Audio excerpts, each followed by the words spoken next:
Se você tem 28, 30, 32 anos e ainda mora com seus pais, ou conhece alguém nessa situação, provavelmente já ouviu, mesmo que de forma velada, que isso é sinal de fracasso, que você não se esforçou o suficiente, que não cresceu, que está atrasado. E se você é essa pessoa, é provável que carregue uma vergonha silenciosa.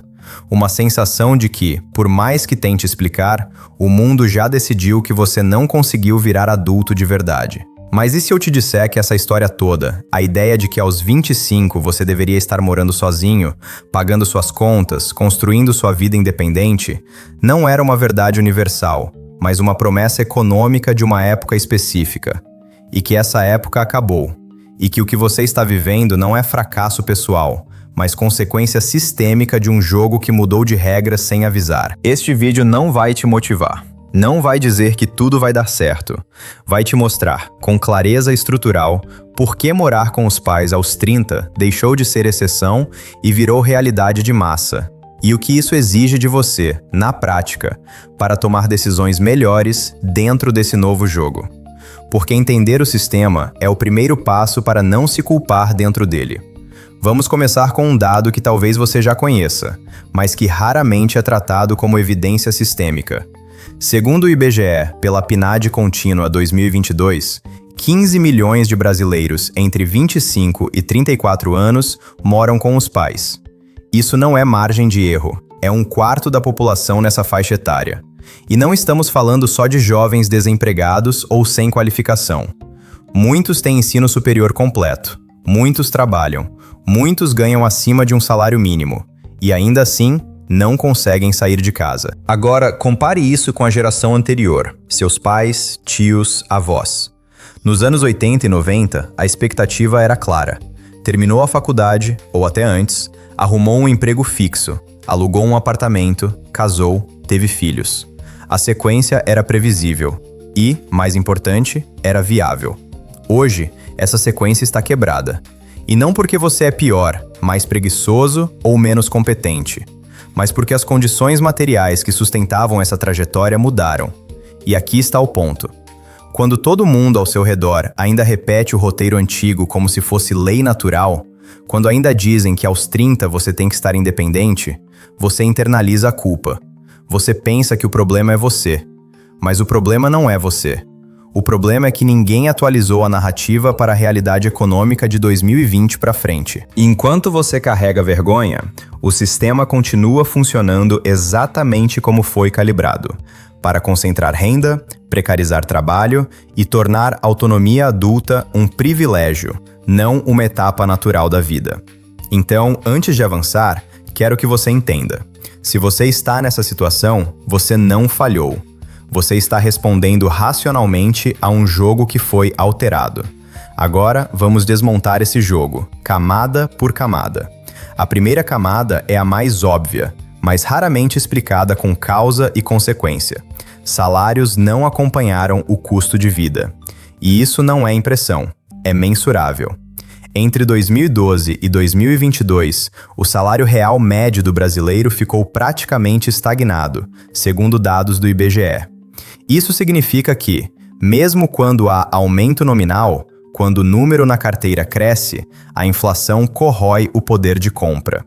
Enquanto isso, os preços de moradia, alimentação, transporte e educação subiram muito acima da inflação geral. Resultado prático. Com o mesmo salário de entrada que seu pai teve aos 25, você compra muito menos do que ele comprava.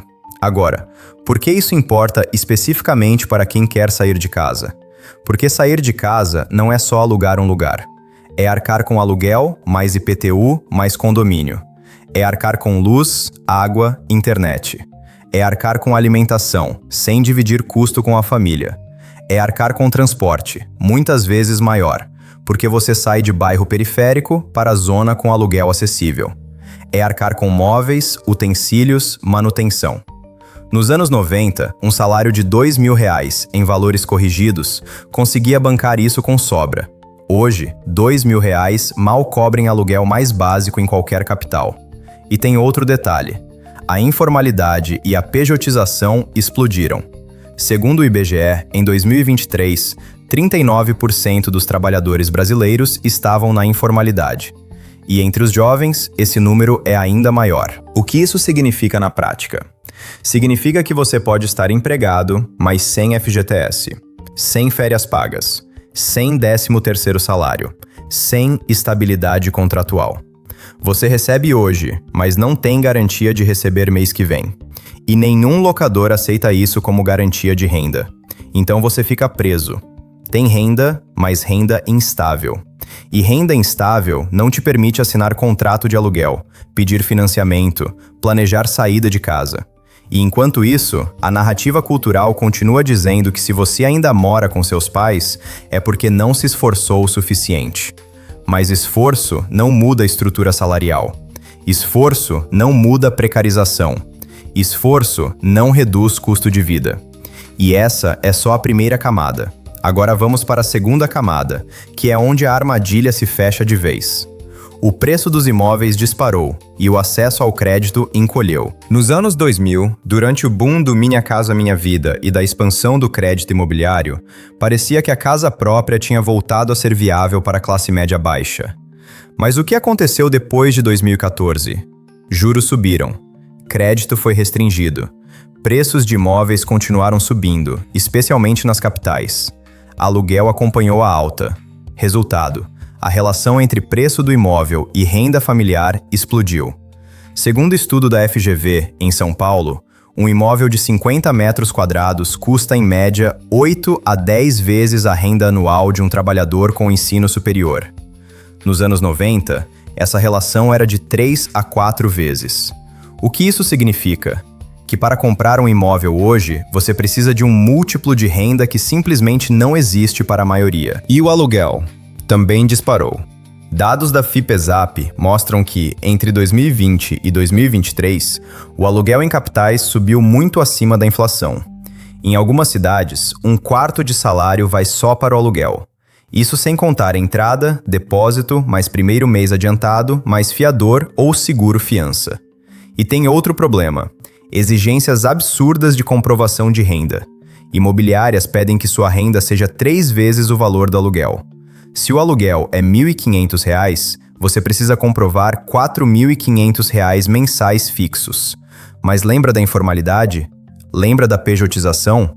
Se você é PJ, freelancer ou tem contrato temporário, muitas imobiliárias simplesmente não aceitam sua renda como válida. Então você fica num impasse. Não pode comprar, sem entrada, sem financiamento aprovado. Não pode alugar, sem comprovação formal de renda. Não pode continuar morando com os pais sem carregar o estigma do fracasso. E enquanto isso, a narrativa cultural continua dizendo que você não se planejou direito. Mas planejar não cria financiamento, não reduz aluguel, não muda exigência de fiador. E o pior, essa barreira não está ficando menor, está ficando maior. Porque quanto mais gente fica presa morando com os pais, mais pressão existe no mercado de aluguel. Oferta baixa, demanda alta, preços sobem. É um ciclo que se retroalimenta. E você, no meio disso tudo, carregando a culpa como se fosse responsável por toda a cadeia. Agora vamos fechar a terceira camada, que é onde tudo se conecta. O mercado de trabalho mudou. E as expectativas culturais, não. Nos anos 80 e 90, a trajetória profissional típica era entrar numa empresa com carteira assinada, subir internamente ao longo de 10 a 20 anos, acumular FGTS, aposentadoria, estabilidade, usar isso para financiar imóvel, sustentar família, construir patrimônio. Hoje, essa trajetória não existe mais para a maioria. Segundo dados do IBGE e CAGED, o tempo médio de permanência no emprego caiu. Rotatividade aumentou. Contratos temporários e PJ viraram norma, não exceção. O que isso muda? Muda que você pode ter 5 empregos diferentes entre 25 e 30 anos. Muda que você não acumula FGTS suficiente para entrada de imóvel. Muda que você não constrói histórico de crédito sólido. E muda, principalmente, sua capacidade de planejar saída de casa. Porque sair de casa exige renda previsível no médio prazo. E o mercado de trabalho atual não oferece isso para a maioria dos jovens. Agora, por que ninguém atualizou a expectativa cultural? Porque a geração que criou a narrativa, aquela que diz que aos 25 você tem que estar independente, viveu num Brasil diferente.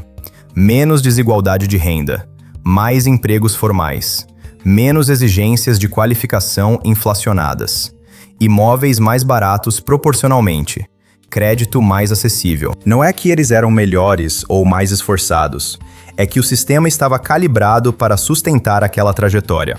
Hoje, o sistema mudou, mas a cobrança moral continua a mesma, e isso gera um conflito psicológico brutal. Por um lado, você sabe racionalmente que as condições mudaram. Por outro, você sente emocionalmente que deveria estar mais à frente. E essa tensão vira vergonha, vira autocobrança, vira paralisia. Porque quando você não entende o sistema, você internaliza a falha. Mas aqui está o ponto final dessa camada. Morar com os pais aos 30 não te torna menos adulto, menos capaz ou menos digno. Te torna alguém que está respondendo racionalmente a condições estruturais que tornaram a autonomia tradicional inviável para a maioria. E entender isso, de verdade, não só intelectualmente, mas emocionalmente, é o primeiro passo para parar de se culpar e começar a tomar decisões estratégicas melhores. Porque o jogo mudou. E quem continua jogando pelas regras antigas perde duas vezes. Perde no resultado e perde na autoestima. Agora, isso significa que você está condenado a morar com seus pais para sempre? Não. Significa que a estratégia para sair mudou. E vamos falar sobre isso agora. Então, o que fazer? Primeiro, pare de usar as métricas da geração anterior para medir seu valor. Se seus pais saíram de casa aos 23, isso não significa que você deveria fazer o mesmo. As condições eram outras. O jogo era outro. Segundo, reavalie o que significa independência dentro do jogo atual. Independência não é necessariamente morar sozinho aos 25. Pode ser construir renda estável e escalável, mesmo que demore mais tempo. Pode ser acumular reserva financeira antes de sair, para não voltar depois de 6 meses. Pode ser dividir moradia com outras pessoas, repúblicas, coletivos. Pode ser negociar com a família a divisão de custos, se possível, enquanto acumula. Terceiro, entenda que sair de casa sem estrutura é arriscado. Sair porque todo mundo cobra e voltar um ano depois quebrado, endividado e emocionalmente destruído não é vitória moral, é derrota estratégica. Quarto, use o tempo morando com os pais como vantagem tática, não vergonha passiva. Se você não paga aluguel, pode investir em qualificação real, curso técnico, certificação, idioma. Pode acumular FGTS ou reserva de emergência. Pode testar trabalhos paralelos, freelances, empreendimentos pequenos. Pode construir portfólio ou experiência antes de entrar no mercado formal. E quinto, o mais importante, entenda que sua dignidade não está em morar sozinho. Está em compreender o sistema, fazer escolhas conscientes e não se deixar quebrar por uma narrativa que não se aplica mais à sua realidade. Porque o sistema não vai mudar sozinho. Aluguel não vai cair. Salário não vai dobrar. Crédito não vai ficar mais fácil. Mas você pode mudar a forma como interpreta sua posição dentro desse sistema. E quando você entende o jogo, você deixa de jogar no escuro. E isso, por si só, já é uma forma de poder. Então fica isso. Morar com os pais aos 30 não é falha moral. É resposta racional a um sistema econômico que tornou a autonomia tradicional um privilégio, não uma etapa natural da vida. E se você está nessa situação ou conhece alguém que está, a pergunta não deveria ser: por que você ainda não saiu de casa? Deveria ser: que condições estruturais tornaram isso inviável para milhões de pessoas qualificadas, esforçadas e dignas? Porque quando você pergunta isso, a vergonha sai de você e vai para onde deveria estar desde o começo, no sistema. E quando você entende o sistema, você pode jogar melhor dentro dele. Não com ilusão, não com otimismo vazio, mas com clareza, estratégia e dignidade. Se esse vídeo fez sentido para você, é porque você entende que lucidez é mais útil que motivação. E gente lúcida reconhece gente lúcida. O jogo foi alterado. E continua sendo. Mas agora você sabe disso. E saber já é metade da jogada.